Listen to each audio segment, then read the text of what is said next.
성도 여러분 안녕하십니까? 2021년 8월 5일 목요 새벽 말씀 함께 나누겠습니다. 오늘 나눌 하나님 말씀은 사사기 1장 22절에서 36절까지의 말씀입니다. 본문에서는 유다 지파를 이어서 요셉 지파가 가나안 땅을 점령해 가기 위해 나가는 모습, 그리고 이들이 가나안 족속을 어떻게 점령해 가는지를 보여주고 있습니다. 본문을 통해서 하나님 말씀에 온전히 순종하는 자 되어야 함에 대한 말씀 함께 묵상하겠습니다. 첫 절에 묵상할 내용은 하나님은 믿음의 사람들과 함께 하신다라는 것입니다. 본문 22절에 보시면 요셉 가문도 베델을 치러 올라가니 여호와께서 그와 함께 하시니라라고 하였습니다. 본문 앞에 유다 지파의 점령 전쟁에 대한 기록이 나와 있는데, 그런 후에 요셉 가문도 그들에게 주신 기업의 땅을 차지하기 위해 올라갔습니다. 그 본문에 보시면 요셉 가문도 베델을 치러 올라갔다라고 하였습니다.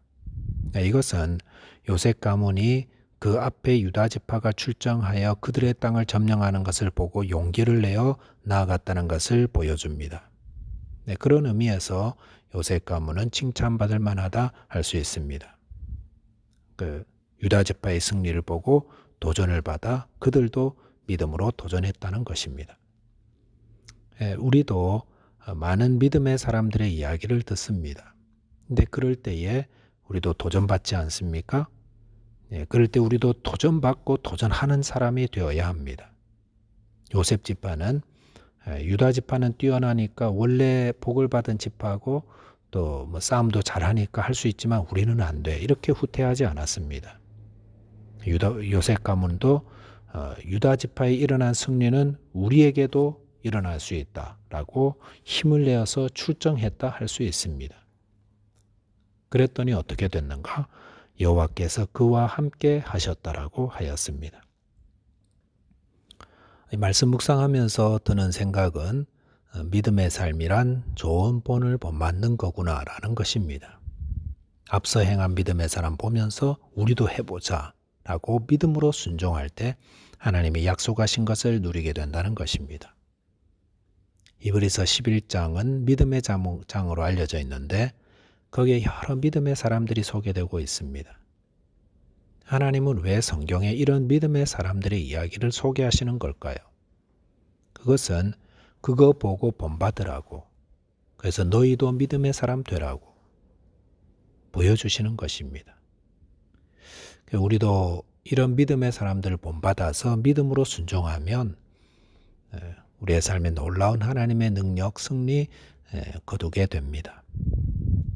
본문 22절에서 요셉 가문도 유다 지파를 이어서 출정하게 되자 여호와께서 그와 함께 하셨다라고 하셨습니다.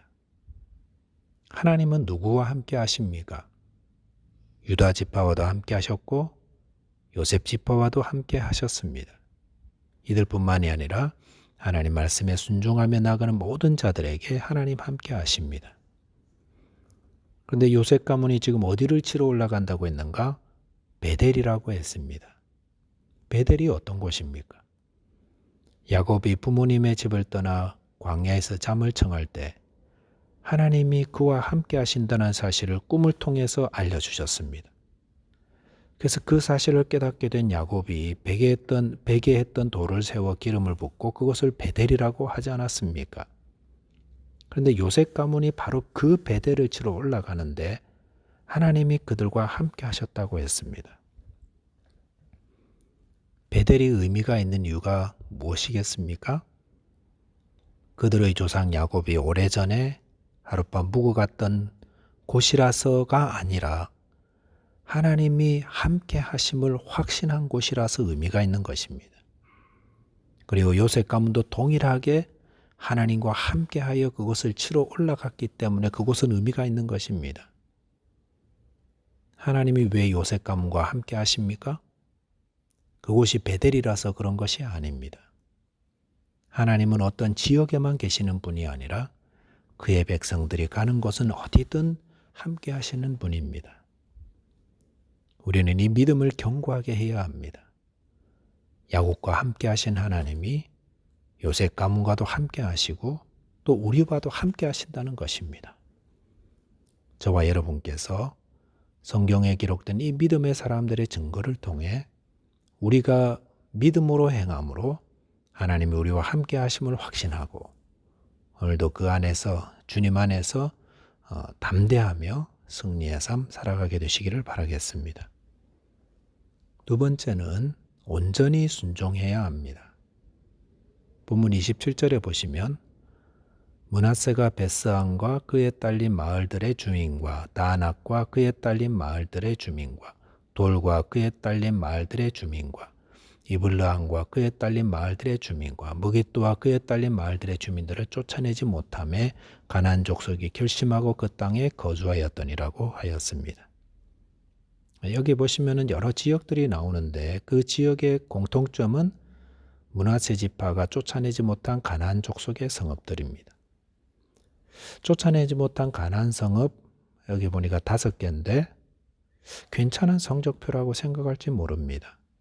여호수아 16장 17장에 므낫세 지파가 분배받은 성읍들이 정말로 많은데 그 중에 5개라면은 그 정도는 문제가 되지 않을 수 있다 생각할 수 있습니다. 하지만 그것은 사람의 생각이며 하나님의 말씀은 그렇지 않습니다. 하나님은 모세와 여호수아를 통해 누차 그들이 분배받은 땅 안의 가나안 족속들을 하나도 거류하게 하지 말고 다 내어 쫓으라 하셨습니다. 그렇게 하시는 이유는 만약 그들이 이스라엘 족속 가운데 거류하게 되면 그들이 올무가 되어서 이스라엘 백성들로 하나님을 떠나게 할 것이기 때문이라 하였습니다. 그러니까 지금은 괜찮은 것 같지만 장차 올무가 되기 때문에 그렇다는 것입니다. 이스라엘 백성들이 하나님께서 하신 이 말씀을 주의 깊게 듣고 두려움으로 순종하였더라면 얼마나 좋았을까요? 하지만 그들은 그렇게 하지 않았습니다. 므낫세 지파뿐만 아니라 다른 지파들도 몇 번 시도하다가 강하게 반발하는 가나안 족속들은 그냥 놓아두고 그들과 함께 거류하게 했습니다. 타협하고 대충 넘어갔던 것이죠. 그 말은 그들 가운데 올무를 방치했다는 것입니다. 그랬더니 어떻게 되었습니까? 올무 방치하면 어떻게 됩니까? 결국 그 올무를 통해 이스라엘은 하나님을 떠나게 되고 하나님의 심판을 받는 비극의 역사가 사사기에 전개됩니다. 본문을 통해 배우는 또 다른 교훈이 있다면 올무를 방치하지 말자는 것입니다. 올무가 무엇이냐면 우리 안의 불순종과 불신앙입니다. 특별히 순종하기가 좀 어려운 것들이 올무입니다.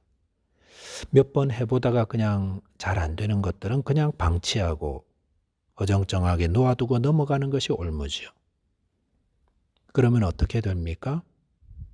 그것이 올무가 되어서 결국 하나님을 떠나게 만들고 하나님의 복을 누리지 못하게 만듭니다. 사람들은 하나님 말씀 가운데 비교적 쉬운 일에는 잘 순종합니다. 하지만 어떤 것들은 힘들다고 스스로 타협해버리고 넘어가 버립니다. 그러면서 순종한 부분이 훨씬 많으니까 괜찮다라고 스스로 위로하곤 하는데 그래서는 안 됩니다. 므낫세 지파도 이렇게 많은 성읍들 중에 겨우 5개니까 괜찮을 거야 라고 넘어갔는데 그것은 그 불순종의 불씨를 남겨둔 불행한 미래를 열게 되는 올무를 남겨두었던 것입니다. 우리 안에 아직도 불순종하며 남겨둔 것이 있습니까? 올무를 남겨두지 말고 온전히 순종하시기 바랍니다. 이를 통해 순종하는 자 되시고 하나님의 복을 누리시기 바랍니다. 말씀을 정리하겠습니다.